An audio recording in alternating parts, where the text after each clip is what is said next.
Welcome to the Pioneer Podcast. I'm Matt Richards, and in this episode, I have a conversation with Judith Anniss about life, ministry, and the revelation of the value of women in ministry and in leadership.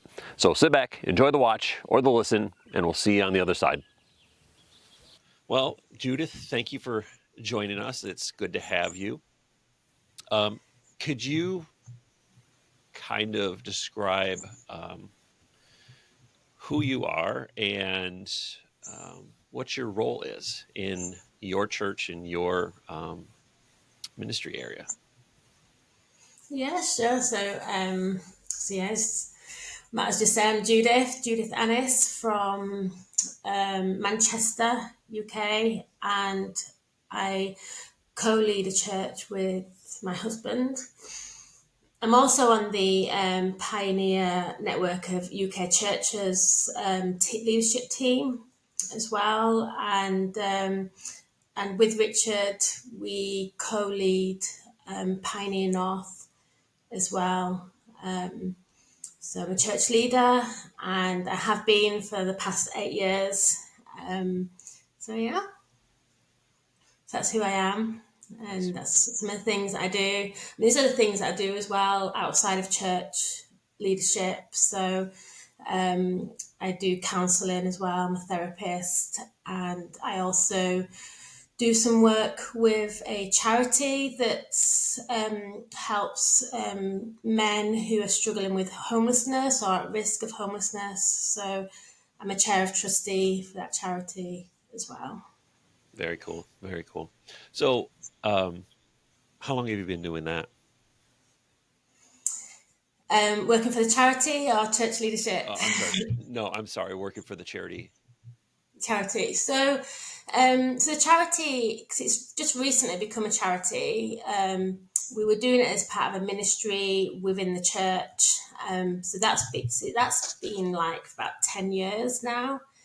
So it's only in the last couple of years it's become a charity, which I helped with that process of moving it away from being solely a church ministry to becoming its own. So been involved, I guess, for about 10 years.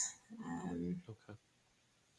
So that's got to be helping people find places to live, and probably doing a lot of counseling with them while they're going through. That's got to be quite intense sometimes.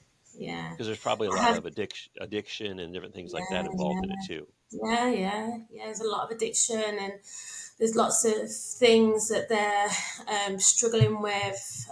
A lot of these guys who end up in this situation have things that have happened throughout their childhood and growing up, and even relationships breakdowns and different things that have gone on for them. So yes, I have done quite a bit of counselling with these guys as well. Okay, that's very cool. So, Yeah. can you describe a little bit about your church background and where you came from in your relationship with Christ and how that started? Yeah, sure. I knew Jesus from a very young age. So I was brought up in a Christian background, Christian family, and which I feel so blessed. The more I think about it now as an adult, I realise how blessed I was to have had that. And I suppose, working with some of these guys as well who are experiencing homelessness and some of the people that I'm helping with my counselling just makes me realise more and more how significant that has been on my life, being brought up in a Christian family. So I'm really grateful to God for that. So I went to university, and I think while I was at university, I kind of push the boundaries a bit, which makes me realize how much I think growing up in a Christian family just was always there for me, and knowing God's love and grace. And even when I was pushing the boundaries a bit at university, it was God's love and grace that continually brought me back to him and that intimacy with him. So he won me over and over again in that time. So before I prayed the prayer to receive Jesus, there's a lot of my life when I was a young girl. I was about 8 years old. I knew God from an early age. Even before that, I would hear God in dreams and visions. And sorry, that's my printer. No, it's okay. I don't know if that That's came all up. right. That's all right. Okay. Yes, my relationship with Christ has grown and developed all my life, really, and that intimacy with Him. I had postnatal depression when I had my first, my first two children, actually, and it was that intimacy of knowing God that really helped me to get through that, and the Yeah. truth that God is with me, even when I don't even feel it, was really clear to me, and that was my rock throughout that time. So, so I guess my relationship with Jesus has always been quite close and intimate, one of just an awareness of who He is and who He is to me and who I am to Him, really. So yeah, so that's basically like my relationship with God and like how I like came to know Him, really. So you said you grew up in a Christian family. Yeah, Was it yeah. a like Christmas and Easter Christmas Christian family, or were they actively going to church, serving in church, something like that? Okay. Yeah. They were very active in church. So, yes, I'd go to church with them every single week. We'd worship together. They were involved in ministry. Later on, as I got older, they were pastors themselves. Okay. So, yes, I guess we were very much involved in church. Okay. I did struggle sometimes going to church because we were in part of a small community that didn't really have anyone my age. So going to church was kind of like, I don't really know if I want to go because Yeah. I don't know anybody my age. And at that time, I was made to go to church. And it wasn't because I didn't love God that I didn't want to go. It was because it was just difficult. But Yeah. yeah, I'm glad that I did go, and I'm glad that I pushed on through that. So, Yeah. I think the same thing with myself. Grew up in a Christian family. Parents got divorced when I was younger, but I went to church. I kind of understood it, but God wasn't real to me until my later teens, um, and even into my 20s. I think I think it's a struggle for a lot of kids, is because they're going to a church that may not be not suited, but geared toward them. So it's hard for them to grab a hold of those things and to understand what is happening, especially when there's no discipleship in the home. For me, there was really no discipleship in the home. So it was, I didn't really know about the ways of God per se. I just knew of him and who he was, but not, you know, his character. So I think I can understand that going to church when you're a teenager, sometimes it's like, why am I here? If you don't fit in, or if you don't have, a good foundation, it's hard to grab a hold of what the preacher is talking about, or the Sunday school teacher is talking about. So, yeah. So was yeah, that, yeah. did you find that that was your issue when you were a teenager, just not being able to kind of relate to some of the stuff, or be able to like feel like you fit in? Yeah, I think it was more like for me, I wanted to have friends. I didn't really fit in. I think I feel like I was kind of stuck in like where I didn't fit in at church Yeah. because I didn't really have any friends or feel involved with anyone particular. But I didn't fit in at school either because I was in a school that wasn't a Christian school. None of my friends at school were Christians at that time, so I didn't really fit in Okay. there, even though I had some friends that were Christians. But I would get a little bit of, I wouldn't say bullying, but like they would tease me for my faith and who I was and some of the things that I stood for. So Yeah. so I didn't really feel like I fitted in anywhere really. So it was a difficult, like, I didn't really enjoy that period of my life at all. But, Yeah. and I guess for me, it was, I think knowing God was probably the thing that probably kept me really from going too white. So I think I wanted to fit in somewhere, and the easiest place to fit in sometimes was with my school friends, because so like doing some of the things that they were doing and getting involved in some of the things that they were getting involved in, and even though I never did like do that to a certain, that would have been easy for me, and I think it was hard. The more I didn't do that, the more out of it I felt. So it wasn't a great time really, Yeah. I don't think emotionally. teenage So yeah, I don't think teenage years are good for most kids. I think yeah, it's that time where um, we learn who we are and we try to find out who we are. And I think when we're yeah, not tied into the things of God, it you look at the world today and we've got people running around changing everything about themselves because they yeah, have no connection to the Father and not understanding who He's created them to be.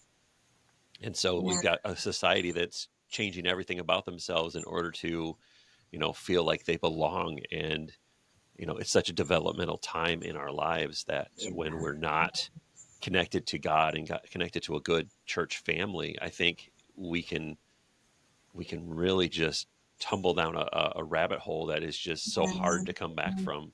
And we're seeing that in our yeah, culture today. yeah. And we're created to belong as well, to Yeah. belong somewhere, to belong to people, and so we all have that need to belong, and we're searching for that. And I guess for some people, we find that we can belong some places, and it's not always the right place or beneficial, and that Yeah. becomes really hard. Yeah. I think, you know, growing up, I think when you come from, like, for myself, a divorced family, it's hard to find your way because you're bouncing back and forth from mom and Right? dad and Yeah. different things like that. And Mm, growing up in I went to a Christian school, and the moment, parents got divorced, it was like, there's the scarlet letter, all over you, because that was like right. the thing. So it was hard to find people to accept you for who you are. I had a basketball coach that did that, and I'm so grateful for that because he cared about Mm, me no matter what was going on, and they just had the love of Christ. But I think so many people these days not having that connection, and I don't understand, being in church for a long time and having our own church and not having that community. I don't think people realize how healthy a good community can be yeah. for a person. Um, and I just think Mm, we look at our kids today, like my kids, even though they raised in church and good foundation, they still went through periods of trial and rebellion, and just trying to figure out who they are. And so I think they have those moments of, I'm an adult, or I can do this on my own. We got two very headstrong girls who are, a lot like their mother, and know things, but it's like, them finding their own way right. into their relationship with God, and not for us to, this is how you should be and this is how you follow God, but them hearing from God. And both of them are very prophetic, and I think for us as adults, I look back at the community my girls have for church. I wish I had had that as a 15, 16-year-old young man, Yeah. being able to, have those mentors, have those people in their lives that are Mm, 30 mm, now, but they're able to say, hey, I went through this, and this is some advice, or this is how you can get through it, and things like that. yeah. Yeah. is, and to feel like you're in some of that stuff alone as well, just can be quite painful. And it's so amazing how God does put people into our lives that really help us along the way, and just a little, it's almost like these little pillars on our walkway of like, come on, you can keep going, you can keep going the right way. And so to have people in our lives like that, and it's amazing that you had that, Matt, at that moment in time of your life, to have someone that said, that was a strong Christian, that was able to help you to feel like actually you're not alone in this. And church should be like that, shouldn't it? It should Yeah. be a place where people can come and feel like, I'm not alone. And sometimes, like a church, if you're in a wrong church community, it can feel like you are alone because people don't understand. But when we're in a community of people that understand us and are with us and helping us, it really makes a massive difference. Yeah, it does. It's to have a good community around us is a key, and Yeah. that's I think you know knowing meeting Richard a couple times and having him speak at our church has been key. But just to watch what Pioneer can do for a community of people, just the camaraderie that is there with Yeah. Pioneer. Mm. We're 5-6 hours of flight time away, thousands of miles, but I think having a healthy community of believers, not just locally Yeah. but Yeah. globally, to connect each other and to um, just encourage each other and pray for each other is Yeah. just a great Yeah. is a great thing. Yeah. So King's Church. How long have you been in King's Church? So I came as a student, Okay. and so that was in 1993, so a long time now.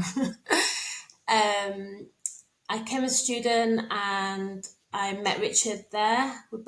He started coming in 94, and we were friends and we ended up just staying there. So, and as you know, we got married, and a few years later we ended up leading it. So, well, Richard started in leadership there, probably a couple of years after we were married.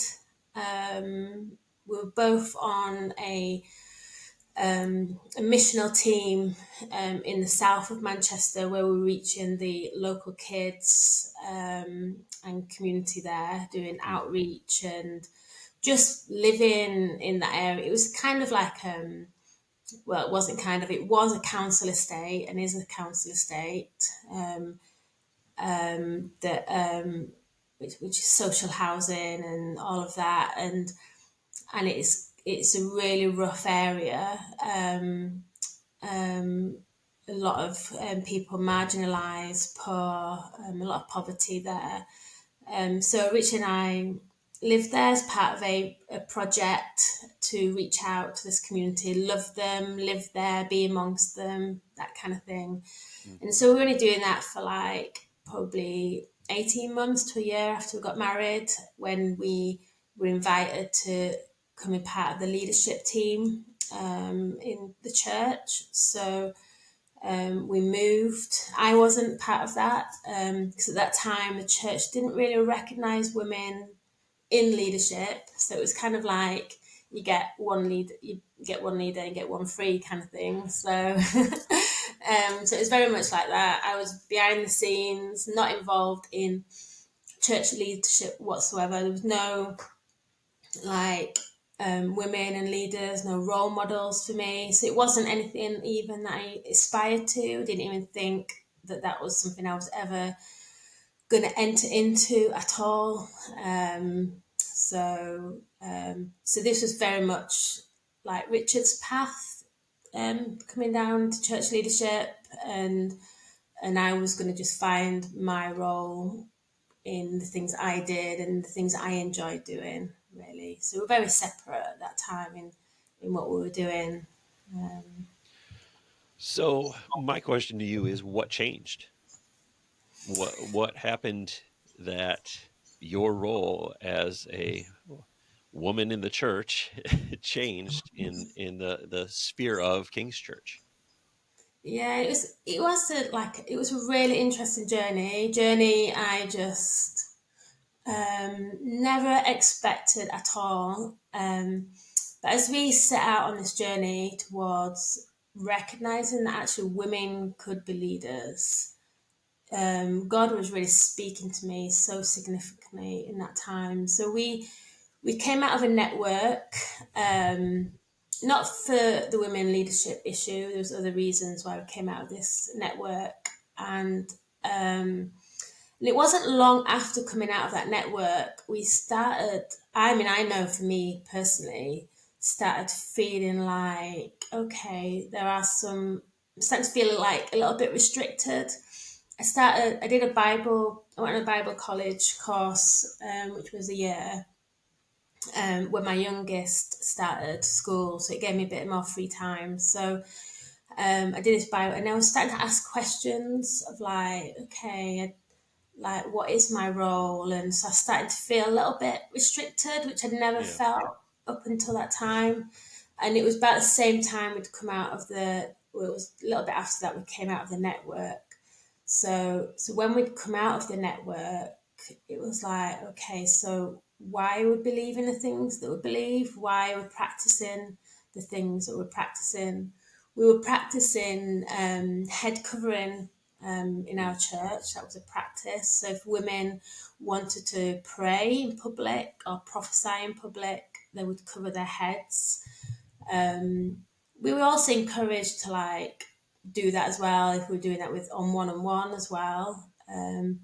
I'd started a ministry. I was in a ministry where I was doing debt coaching, and I would go into people's homes, helping them with their debts and giving them the gospel and praying with them, and just finding that awkwardness of like when I'm praying with people, I don't want to cover my head because this Yeah. feels weird. This doesn't feel like if I'm on my own in my bedroom, I'm praying. I feel the pleasure of God. I feel, that He's with me. I know He can hear me praying, and so it just felt like, why am I covering my head to pray for people and to minister to people? So I was starting to feel a little bit rebellious, and I was like, oh God, I don't want to be rebellious. And so it was starting to become more and more of a struggle for me. And then it was Richard, really. I would love for you to hear the story from him, actually. Oh, But from I my will. but We from will. my perspective, because he's the one really that like really heard God and said and thought, why are we doing this as well? So Yeah. I remember like Richard finding me and just he broke down in tears and just said to me, Judith, I'm really sorry that this is what we've been doing. This practice that been doing as a church hasn't helped you, it hasn't released you. And he just like was crying because he had a real revelation from God about how women can be leaders. And so we started on this journey together, and we did some teaching in the church, to help the church to see the new revelation that we had. And the church were pretty brilliant, really. They were so quick to say, yes, well, we believe that too. And we stopped the practice of head covering. And I remember, and it was about that time when I remember in our times of worship, just worshiping God. And I just had this amazing encounter with God where I just broke down in tears. And God just said to me, Judith, I want you to help me to bring the church, to help the church to be the bride of Christ, to prepare the bride to be ready for its groom. So it was this real encounter that I had. And I never had any ambitions to be a church leader. It was never an aspiration of mine. I'd never seen it modeled in my kind of church or networks. It wasn't even an option. I didn't think that it was a thing for women to be church leaders. Growing up, I used to hear things about like where women were being leaders or doing things, and I'd hear criticisms of it, or put down. So that kind of like spoke more into like, I guess, into like, oh, I don't want that because it's wrong. It's, you'd be criticized and judged for it. And Yeah. so it was never like a desire of mine.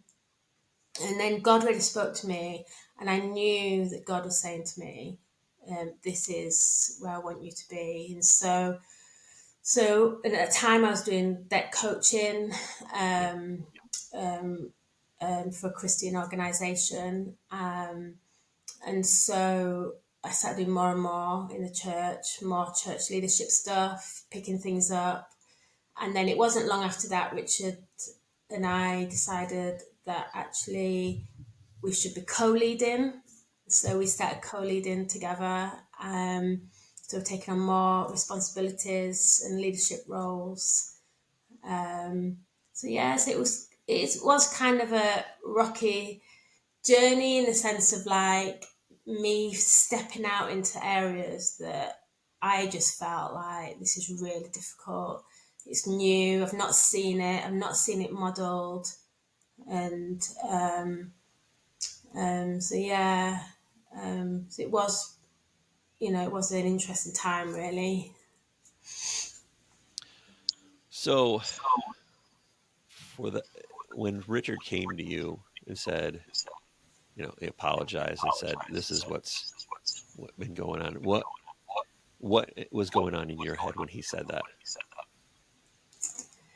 Um, I think initially I was like, "Oh no, it's fine, don't worry," but then I realised actually there was something significant about this, and something to change and to shift. Yeah.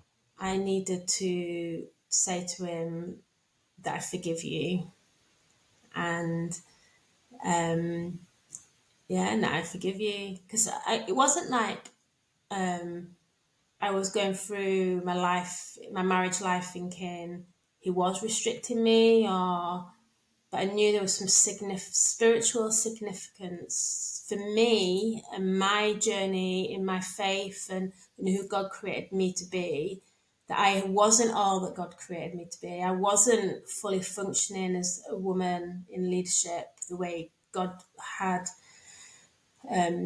created me to be. And it wasn't necessarily Richard's fault, but it was the environment in which I was in, the Christian environment that was supposed to help me flourish and grow and be all that God. Well, that didn't happen for me. So forgiving Richard was like me just forgiving the whole system, I guess, of the whole thing of like, okay, yeah, I have been held back, and I didn't even realize it.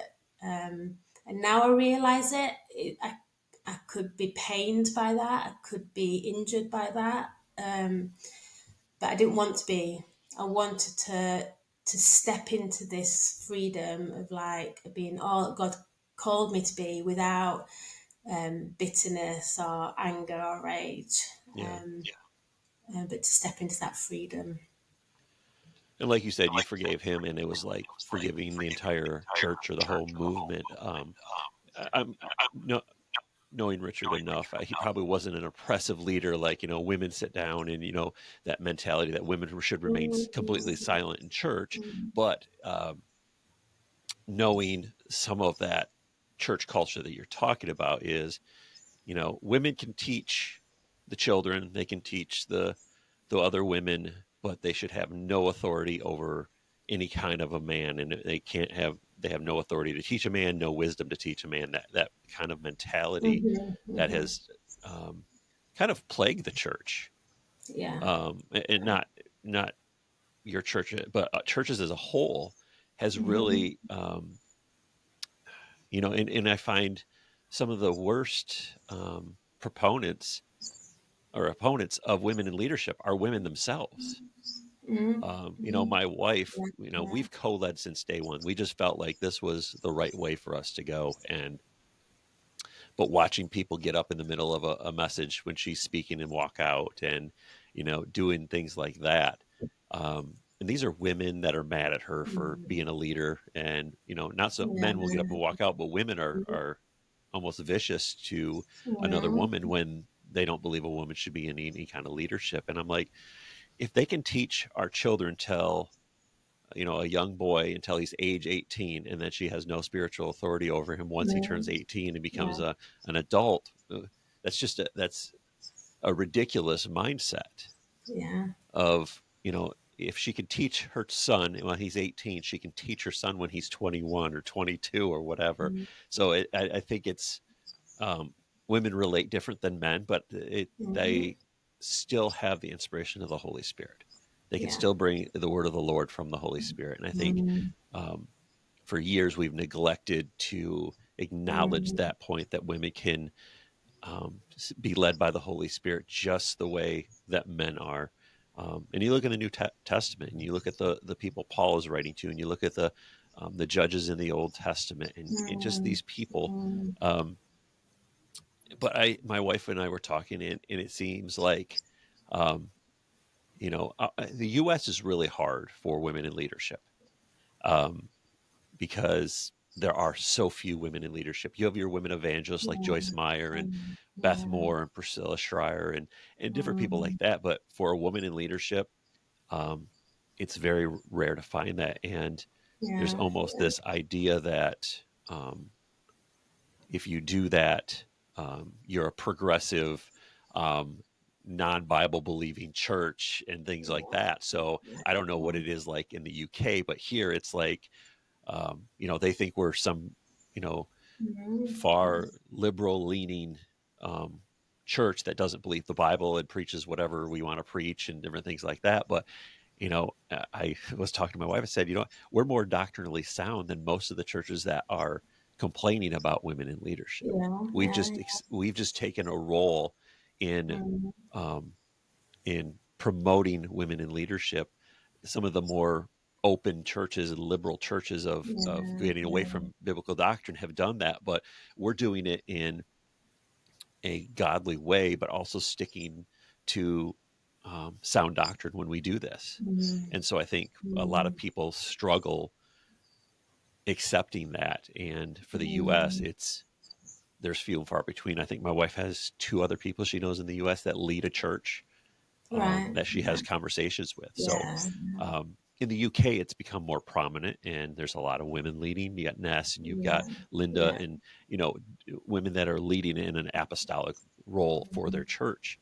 Um, and it's Pioneer was, I think, perfect for us when we found it, Yeah. because we realized this is what we've been doing. Now we have a group of people that believe the same way that we do, and know that women are more than just the on the front row, raises the kids and speaks on Mother's Day for the Mm. church, to talk about moms, and then does women's ministry once a month or whatever. So I think that was, seeing that role of, women in leadership and Pioneer was just so amazing for us to see that there was Yeah. not just Yeah. a Yeah. husband and a wife, but there was women leading in their, apostolic roles and different things like that. So that was really cool to us, and how we saw things going on.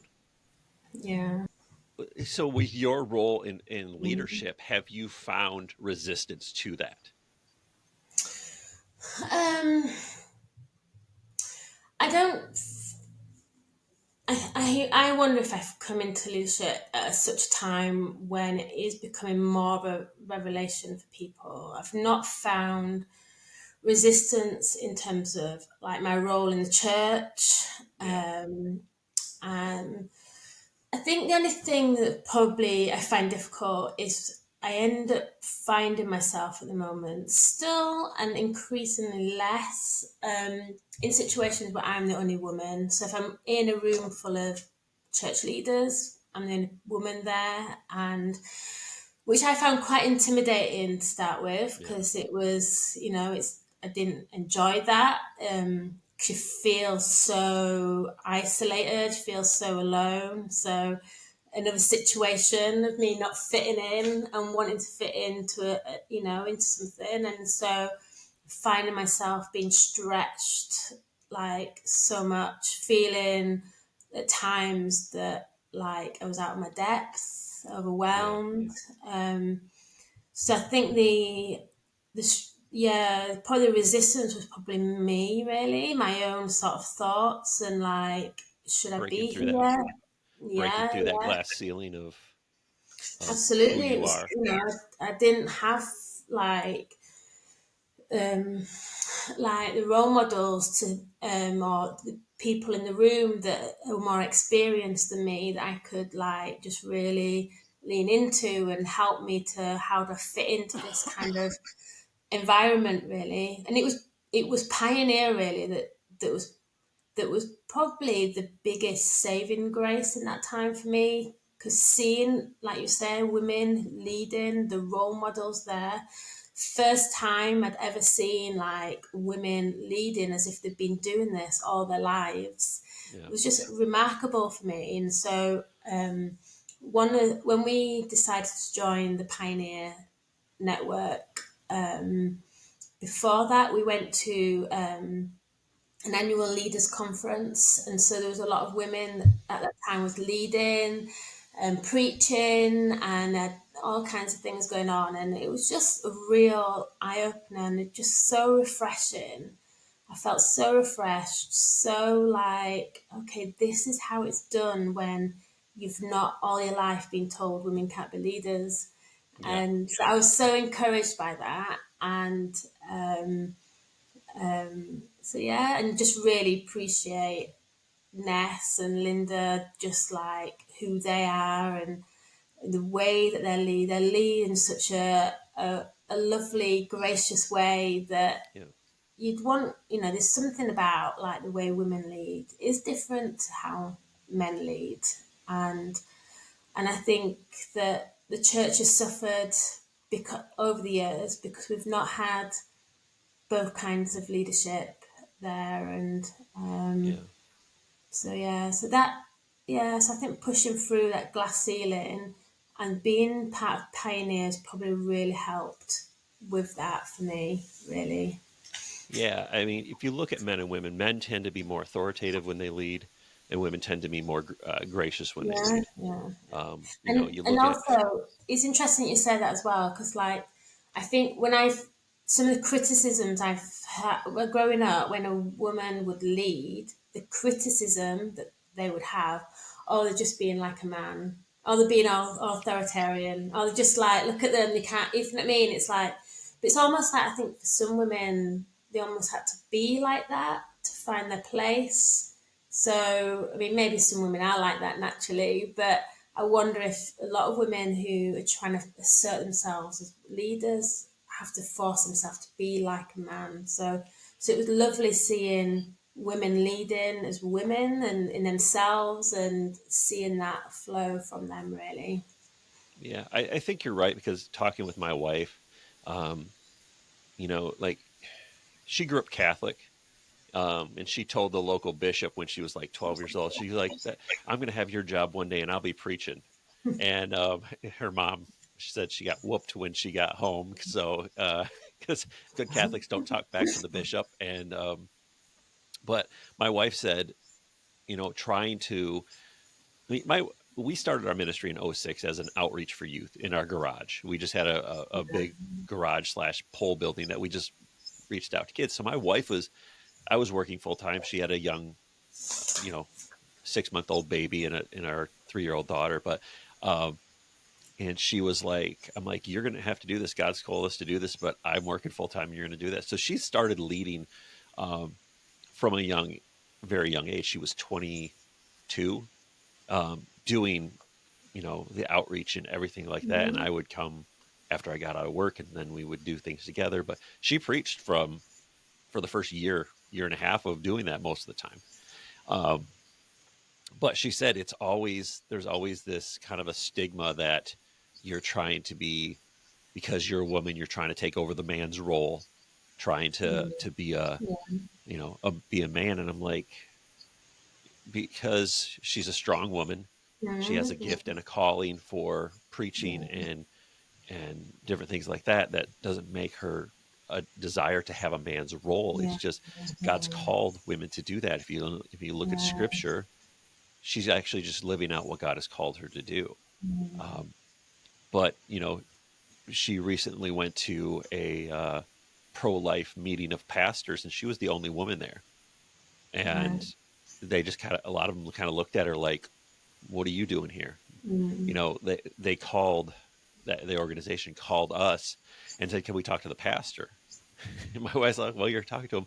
Well, we want to talk to your husband." She's like, "Well, my husband works full time out of the office, um, and he won't be able to attend that. So I'm the one who takes care of this, and I'm the one who leads this area." And she's like, "Well, will your husband be attending?" She's like, "No, I've I'm had going to be attending." that. I've had that before as well. So it's just there's this mindset even in women Mm, that um, a woman can have no position in a leadership. yeah. She just has to sit on the Yeah. pew, be the good church wife. And to be honest with you, I would hate that for my wife to just Mm, be there sitting on the pew, not just running the family and not having any input, any say in what is going on. And I can't imagine mm, not leading with her because the wisdom that she has in the yeah. prophetic and pastoral and different things like that. I'm like, where would our church be without her? Yeah. Our church would just be Yeah. Yeah. nowhere. We'd be still stuck in the mud, trying to get off the ground if she hadn't been walking in what God has given her the Yeah. gifts and the abilities to do. Yeah, God never like desired for us to do this on our own, and it was never meant for you to lead in isolation. And yeah, we do have team leadership, and we have other members part of our team, but there's something about leading. If you're married, I mean, I know some people are not married who lead and do a phenomenal job, but if you're married and you're leading and you both have the gifting and the calling on you, then why wouldn't you use those giftings? It's not. I do understand that not everyone is called to leadership, Yeah. and there are people who don't desire that, don't want that, or just don't, because it is a frontline kind of scary thing to be part of and to do. So I completely get that it has to be a calling. If you're called to church leadership and there's gift in there, just because you're a woman, why shouldn't you lead? Really, Yeah. there's this. I had this passage actually that I was gonna like just mention. It's in Revelation chapter 3, verse 21. It says, "To the one who is victorious, I will give the right to sit with me on my throne, just as I was victorious and sat down with my Father on his throne. Whoever has ears, let them hear what the Spirit has said to the churches." And this was like the verse that opened our eyes to actually, if Jesus completed his work and was brought to sit on the Father's throne, to rule with him, and then he brings on the church. The church comes and sits with him on the throne, then to rule. Then there must be something about sitting together and ruling together. There's no like argument of Jesus being under the Father's authority, and yet he's sat on the same throne ruling. And there's something, so whatever authority means, whatever headship means, there's something about ruling together, sitting on the same throne together, and working together. And I think there's something really significant, spiritual, and powerful about that. That we're missing. We're missing in a lot of our churches. Um, yeah, so we just need just more of that, really. Um, Definitely more of that. I mean, you look at Billy and I have discussed this before in one of the podcasts, but if you look at Genesis, he didn't say, Adam, go rule and reign. He commissioned both husband Yeah, and wife, yeah. man and woman, to rule and reign. And I Mm-hmm. think by looking at that and then you know, I think what happens is in churches, we look at what Paul writes for a certain circumstance, a certain time of life, a certain country or province, and then we take it and we let it override what God called in Genesis, and that is for man to be, we are co-heirs in the kingdom. We're Yeah. co-laborers with Christ, and Mm. it's husband and wife. So I think we have to look at Scripture as a whole and say, okay, there are some writings in certain times where Paul says, hey, Yeah. this is what should happen, but then we also have to look at Genesis and say, what did God say from the beginning? Yeah. Yeah. What Yeah. did he promote Mm. um, from the beginning? A helpmate for the man and a Yeah. helpmate for the woman to live together and to subdue the earth. And Mm. looking at that, Jesus finishes it up when he tells his disciples, he goes, "Go make disciples of all men." Yeah. And he says, I'm leaving you the keys to the Mm. kingdom. I'm leaving you to do the work of the kingdom. And so I Yeah. think when we have to look at women in leadership, saying, okay, why is this woman in leadership? Well, we immediately look and say, okay, who override? Does Paul override the creator of the universe? And so we have to look at it and say, God calls people to certain positions. If a woman can lead as a CEO, why can she not lead as a leader in the church? Why can Absolutely. she not be an Yeah. apostolic leader in the Yeah. church? Mm-hmm. Um, Mm-hmm. and I think what's happened is we've put women into places that they haven't been comfortable leading, haven't been called to lead. So we have Mm-hmm. this new wave of, and I don't want to say liberal, but women that are so focused on being better than a man. It's not that men have tried to be better Yeah. than this woman, but it's that God has Yeah. called these women, and we've had kind of a repressive society in leadership that women Mm. aren't allowed to lead. So you can lead the nursery and then control the family when we get home, but you have Yeah. nothing to say or lead in church. And Yeah. it's just sad to see that we've um, taken the role of women who are supposed to be 50% co-heirs with the Mm-hmm. husband and said, well, you can only do this much because Yeah. Mm. God has designed you the other sex. So I don't know. It's hard to see that. And it's hard to, Mm. um, growing up in churches like that. Um, it was hard to watch, and a lot of the women, because they couldn't lead in the church, were very controlling in the home and with their husbands because of that mindset of you can't do anything in the church. You have no role. You're the women's pastor, but Yeah. that's it. You're the children's church pastor. But until we open up those roles for women across the Yeah. board, in Mm. we start to promote that, I think we're Yeah. going to see more and more of this, of women trying to rebel against men, and it's not about rebelling Mm. against men. Um, it's about us being co-laborers together, Yeah. and Yeah. having this mindset of you and I are both equal, and we both have different giftings. God has called myself to Mm. this, my wife to this, or you to this, and Richard to this, Mm. and just celebrating that. Yeah. It is, and it's so hard when we're like, I think a lot of like oppression and controlling attitudes and behaviors is all out of feeling like that you're not seen or not respected or regarded, or there's like insecurities of like not being known and just not being understood, and it all Yeah, comes, in the attitudes towards men, towards women, of like feeling insecure, of like, well, am I going to be pushed down and needing to fight back, and women not have being seen for the good and the qualities and the giftings that they have, of needing to control their environment to, it just shows like how the kingdom of God coming into our situation can just turn all of that around and help us just to see Christ in one another in such a way that we can just honor one another's giftings in such like, and just see one another like the way Christ sees us, so that we can just really enjoy like who we are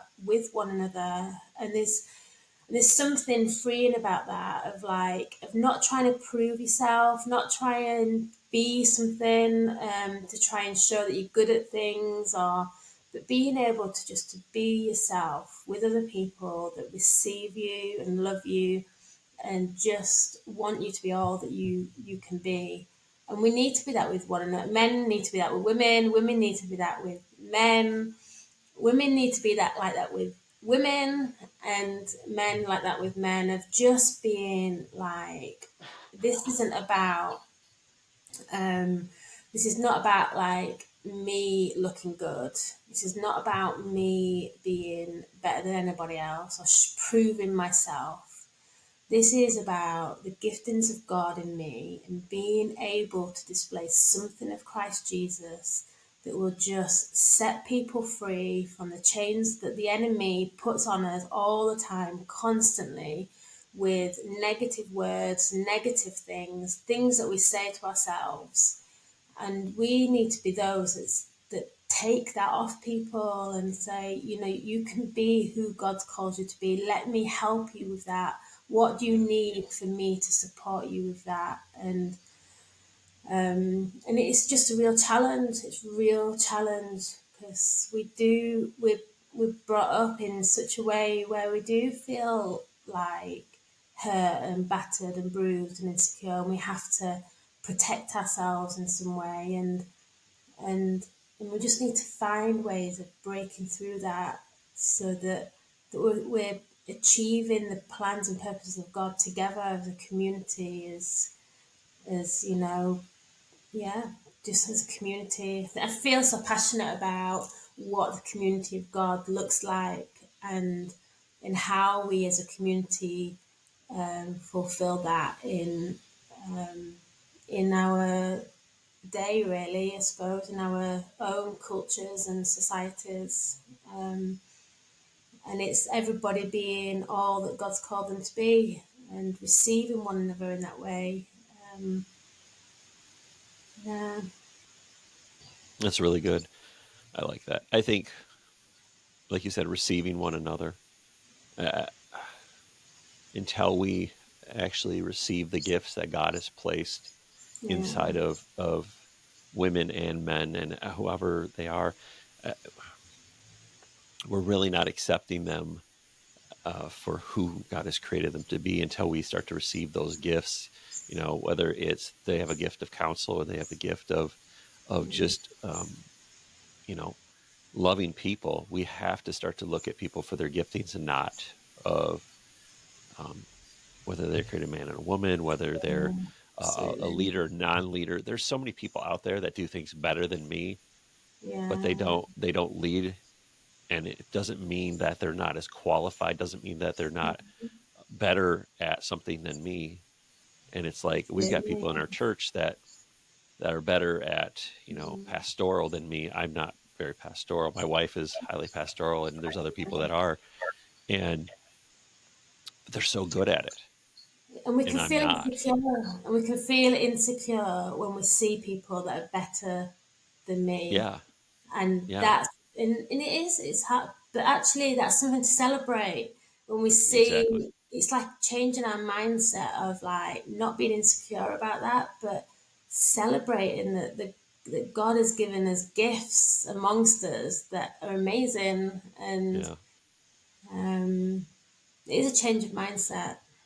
yeah. I think promoting, you know, people and not looking at their giftings first of all before we look at anything else and say their giftings are there, is their character there, not okay, is it a man, is it a woman, just Yeah. looking at that part of it and saying, man, God has this person who has character, they have the giftings, and you can see the God-given call on their life, and it's like, then why not bring them up into the fold, um, and bring them into to that table and say, man, God has called you, you've got a gifting, you've got the character that goes with Yeah. it, Yeah.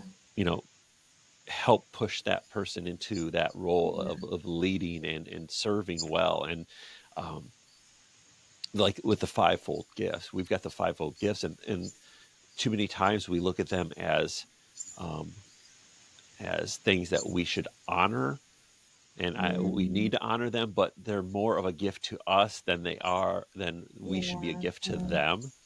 And so when you see mm, someone operating, especially in the fivefold, and I don't care who they are, if they have the character and the gifting and the yeah, calling yeah, of God, you have to bring them, get them into that point of, yeah, whether they're a year old Christian and you're seeing that, get them into that discipleship, get them into leadership training, whatever it is, so they can mm, excel. They can not just be that sub level of, we keep them down here and we're up here as leaders or whatever. So um, leadership is, I think, when you look at it, leadership can be tough because you've got so many different characteristics. You've got, especially co-leading, you and your husband, completely different people, have different styles of completely leadership, I'm opposite. guessing. We're completely opposite in every single way. Yeah. Yeah, yeah, My wife and I are the same way, and she looks at me and she just says, "Why are you the way you are?" And I'm just like, "Well, that's just because that's who I am." But like, she's highly um, prophetic and highly pastoral, and God has given her those giftings, and I just, sometimes I just sit back and just say, "You do what you need to do, because I trust you. I believe yeah, in you. I know that you're not going to try to promote yourself. You're going to put the kingdom first. You're going to put God first." mm, And mm, just sitting back, and I love watching it, because she can do things that I can't, and it's just like yeah, such a blessing to the body and such a blessing to other people, yeah, that I can't do that. And it's like, how much easier is it for our churches and our ministries and our whatever to operate that way, if we can yeah, just do it together, and sometimes step back and say, "Okay, this is not my area. You yeah, do it. You're good at it. You're called to do it. And I just trust you to do it." yeah. I think what's really important about that as well, because so the role models I had of leadership were all men, and what that looked Yeah. like, and I would look at that and think, that's not me. I'm not like that. So when I came into church leadership and started doing more and more, um, I just found it. I think part of being overwhelmed was trying to lead in a way that I thought leaders should lead, um, which was really really difficult. And it was, and I found it really really hard. And it wasn't until I started realizing, actually it's okay for me to be different. It's okay for me to not be like Richard. It's okay for me to not be like Richard's so good, like with teaching and theology, and he's just amazing at that. I'm like, I just really forgetful. I love reading my Bible. I read it all the time. I've read it loads. But if you ask me whereabouts in the Bible a certain scripture is, I'm like, I've no idea.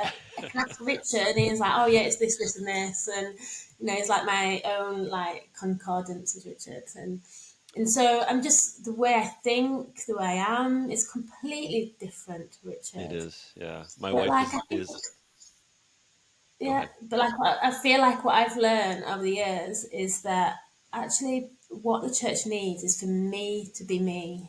And I'm the only person that can be me in our church environment, and they need that, because that's who I am, that's how God created me, and I know that like that can be a blessing for people, and I don't want to be a blessing, and I'm going to be more a blessing by just being myself than Yeah. trying to be something that I'm not. And it might not look like what people might look at me and not think I'm a typical leader. And to be honest with you, I don't think I am a typical leader, but I do know God has called me to leadership, and I'm Yeah. leading in the way that the best way I know how, really. Yeah. And I don't think, what is a typical leader though? I mean, we look at the Gospels. Jesus called the most people that were not anywhere close to being a leader. He called tax collectors, and yeah, he called fishermen. He called people that weren't called to be leaders, but that's the part of the kingdom that we just have to embrace, is that God calls the unrecognized people to lead. yeah, He calls the unqualified people to lead, and he will qualify them. And like myself and my wife, I'm like, we're the most people that you would at least expect to lead, but God called us, and it's like when we answer his calling, he will equip us, he will lead us, he will guide us. And I think we just have to start to have the eyes of Jesus and look for people that are not the typical cookie cutter charismatic leader. yeah, yeah. And I guess it's people who, um, people willing to follow, people are willing to look to and receive from, and we look to people that have perhaps not the typical kind of strong leadership. Maybe we look to people who are living a life of real example of laying their life down for the gospel, or what does that look like to me? Does that inspire me? Does that encourage me? And what can I learn from that? Well, how can I be like Christ, and what Christ has got for me by looking to those people? And we have so many amazing people that are just walking the walk, and just that are undiscovered and we don't know about. And maybe they're not called to lead a church, but maybe they're called to show us like what it is to follow Christ, and they are leaders in different ways. Yeah. In church leadership, it's become so. I think the thing I struggle with church leadership. So I'm kind of like more like the prophetic evangelist kind of leader, and but like when I sit down to do like strategy and looking at finances and looking at, I find those things like just bog me down, and looking at like what we're about the building and looking at, like that's not the leadership that I feel. But we're pushed into those things, and as church leaders to do those things, and it can wear us out and tire, and just make us tired, when actually what we're meant to be doing is ministering the word of God and loving people, Yeah. and helping people to be all, to evangelize and be witnesses, and to reach people, and so I don't know if there is a typical leader, but I wonder if there is a typical leader that we think is what leadership looks like, but actually I wonder if it's bigger and broader and more out of the box than we realize. Yeah. I think what you said is correct. I don't think leaders should be so focused. I think, especially in America, we've got these huge churches where the leader has to be everything to everyone.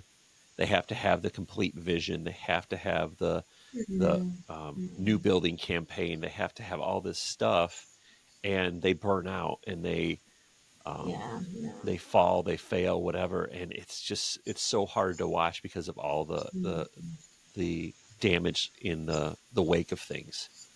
yeah, And I remember talking to Richard a couple years ago, and he said, we've got these campuses open, and we're going to shut one down. And he's like, it's not what we want it to be, and we're going to shut it down, and we're going to try something different. And I think that really stuck in my head, that he was willing to admit that something didn't work. yeah, I saw the humility in that he said something didn't work when we were trying to do this. And because it didn't work, we're going to stop doing it, instead of just like shut it down and ignore it. And it just like, where a lot of leaders will be like, oh, yep, boom, and just stop immediately. Don't say anything about it. Not say, oh, yeah, well, we didn't plan this right, or we didn't do this right. Richard just said, hey, this is not working, and we have to shut it down. And I was like, man, he actually said to other people besides his inner circle of leaders in the church that he was shutting a campus down, and it wasn't what he expected it to do. And that really is, I think we need more of that in leadership. Is God can call anyone into leadership. We just need more humility in leadership. Yeah. And when we have more humility in leadership, I think what we'll see is we'll start to see um, people promoted that would not normally be promoted, because leaders are willing to say, I can't do this. This is not my gifting. I can't be everything to everyone. I can't be, preaching 52 weeks a year. I need other people to help out. And Yeah. I think that's where we need to really start to look at it and say, okay, were we called as a leader?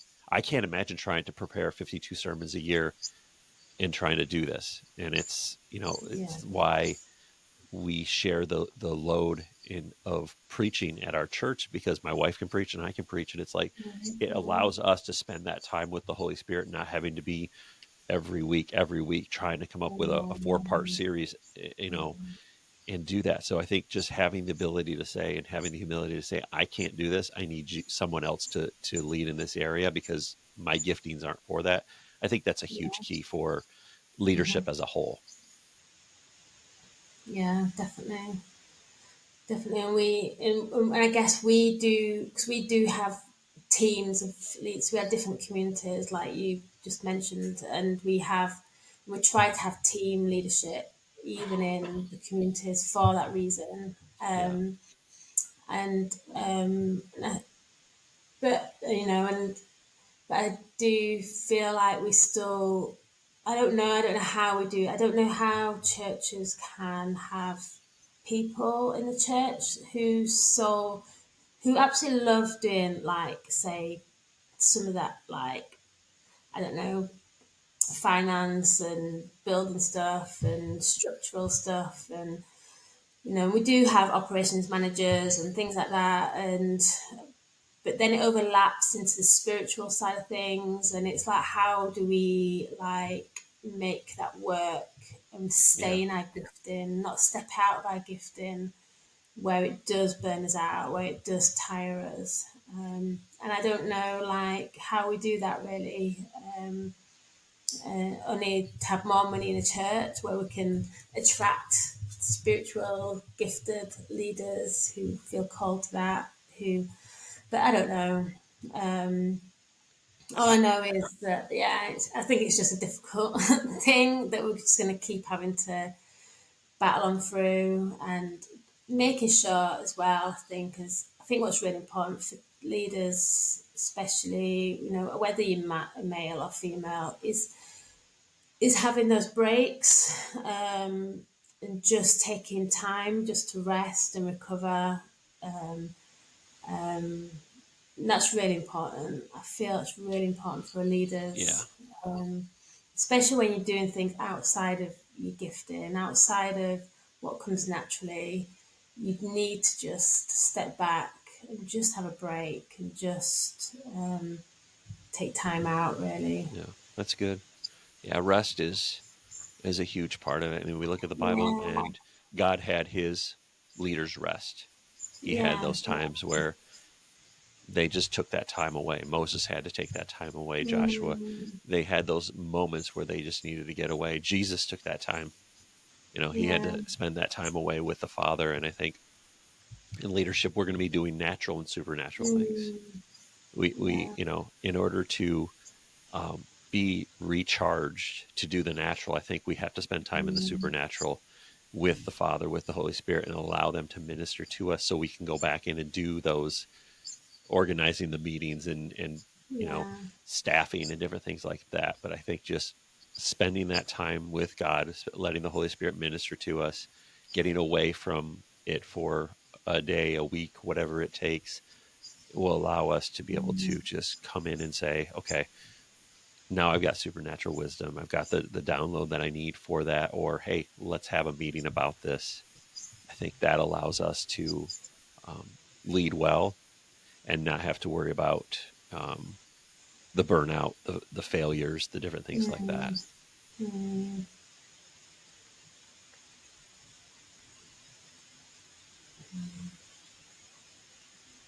So, quick question for you. Um, in your church, in your ministry, what are you seeing? We're going to wrap up with this question: is um, what are you finding is meeting the needs of the people, reaching people that are not in your church or are in your church, meeting them physically and spiritually? Um, yeah, it's a very good question. We a lot of our so different communities have like connect groups or small groups or whatever. So we encourage people to do a lot in those groups and group settings of just ministering to people. So we are finding a lot of our connect groups are like reaching to people and serving people in their communities, connecting with people in their workplace, inviting them to come along, and reaching those kind of needs. I guess just being walking that Christian walk, ministering to people in everyday life. So we, so a lot of what I guess we do is like preaching, teaching, discipleship in that. The small groups will disciple one another in that as well of how they can live their life and walk their life in a way that reaches people, touches people's lives.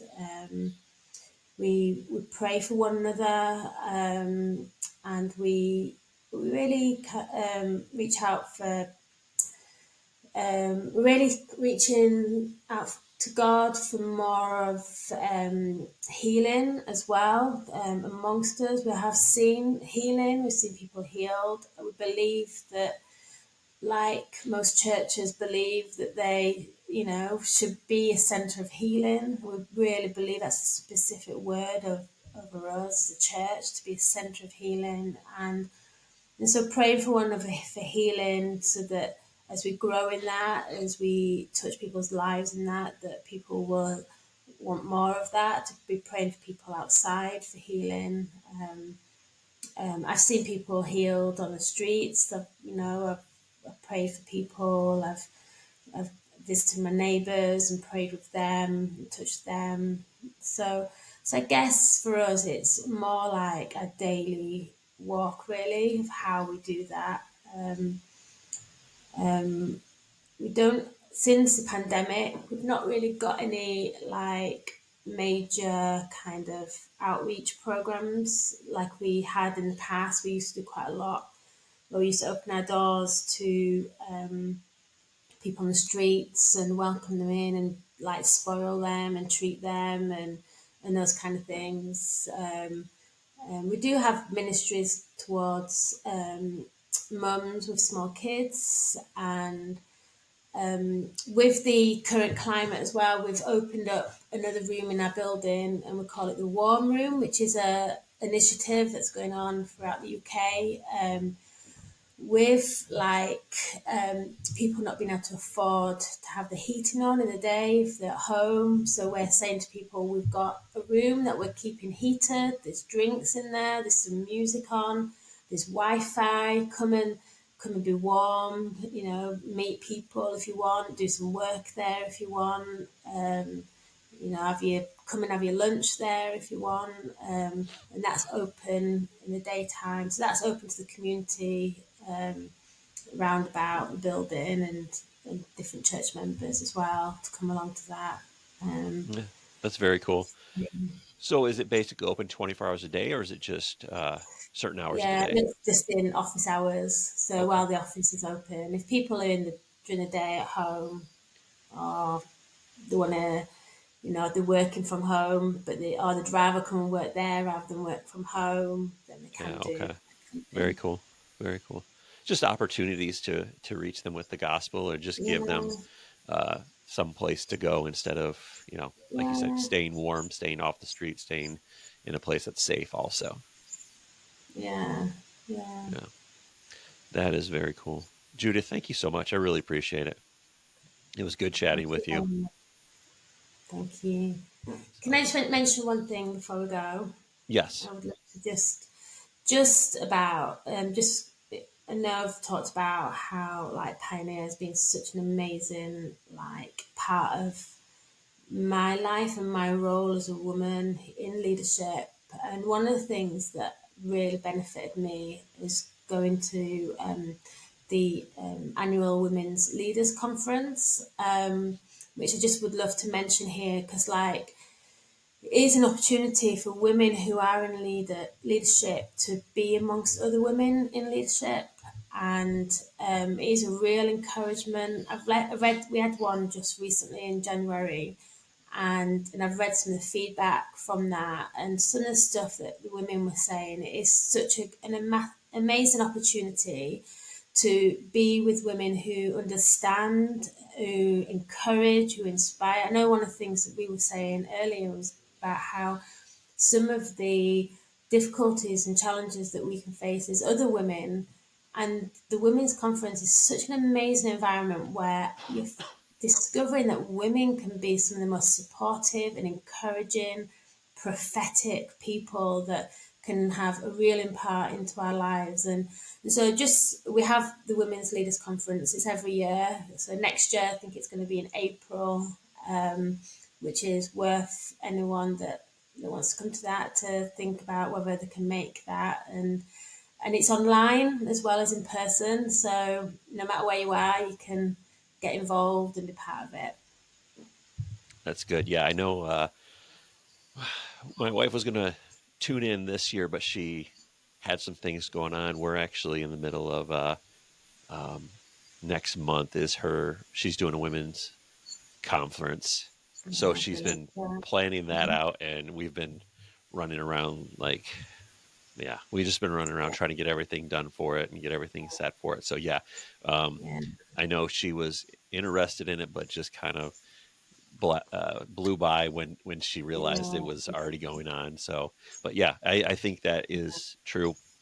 I think meeting with other leaders that are in different positions, but having women that are leading, having that encouragement, Mm, having that place that you can, discuss troubles yeah. and having Yeah. those support group of people around you to say, hey, you're, I think men lead different than women, so we don't know how to encourage women sometimes as leaders the way other women do. I think we can say, hey, you're doing a good job, but not understanding the troubles that come with it, Yeah. the stigma that comes with it in some areas.